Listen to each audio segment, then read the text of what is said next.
These items were found in the house, and from it, police say this bag of ephedrine could easily be converted into at least $1,000 worth of meth. These girls have been clogging since they were 8 years old and now teenagers. And not only have they danced every performance and competition together, but they're best friends. And that's the reason Coach Mandy says they are successful. Some of the ideas include desks that can move into several different formations, making it easier to transition into small groups within minutes. This is the area where the Easter egg hunt will take place, and hundreds of children are expected to find them. A grand jury recently indicted 106 people that they believe have something to do with the Twin Peaks shootout. Well, now defense attorneys are speaking out, saying they don't believe the cases have been handled fairly up to this point. Making one of these jets could take anywhere from a month to a year and cost up to $25,000. According to the affidavit, Sean Oakman met the woman here at Scruffy Murphy's and then asked her to go to his place nearby. That's when police say Oakman forced the woman into his bedroom and raped her. His name is Cade Perry. He's a midway sophomore who has hydrocephalus, a condition which left him without a portion of his brain. As parents, we protect him from the world a lot. And it's nice to see the world giving back and allowing us to know that there's good people out there who'll take care of him. Cade's expertise is making people smile. He recently landed a job at Chuck E. Cheese as the mascot, and today one of his dreams to join an icon became a reality. He's always had a dream to be a mascot, and I believe he's his school's mascot, so he's going to have a great opportunity to shadow our mascot when we come play here on the 29th. What's up, Kate? What's up? How you doing, man? Doing great.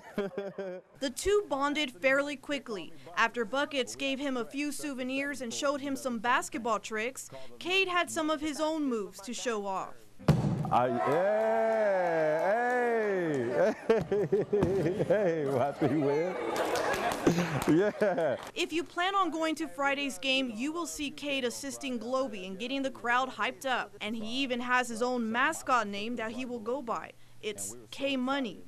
This year is the 90th anniversary of the Great Assist program. That's a program where the Globetrotters aim to get smiles from their acts of goodwill around the world. And that'll be all, folks.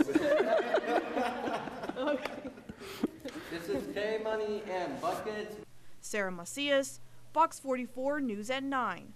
Friday and Saturday nights, there's a lot of people walking around most of the time, different houses throw parties, so. That's how neighbors describe the 2600 block of 3rd Street Road on a weekend basis. It was February 21st when the Phi Delta Theta fraternity hosted a party at their home. Police say it was during that time when Jacob Walter Anderson, the president of that fraternity, targeted another Baylor student. She was handed a cup of punch and drank from that cup. She said shortly thereafter she got very disoriented, kind of passing in and out. Police say Anderson took the girl outside to a secluded area behind a barn and raped her. The girl woke up in her own vomit and partially naked. He had left her in the yard by herself.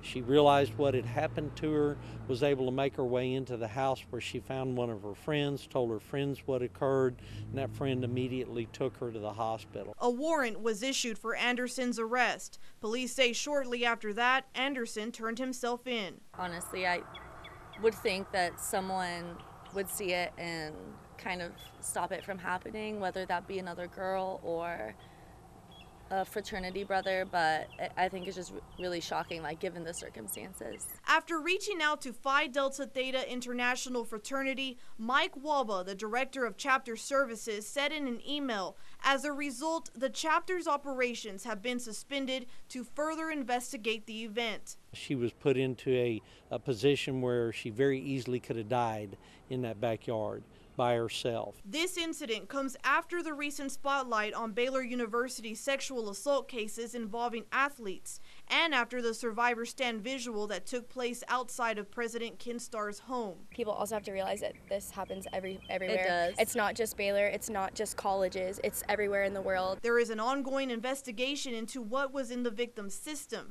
and police say she was under the age of 20.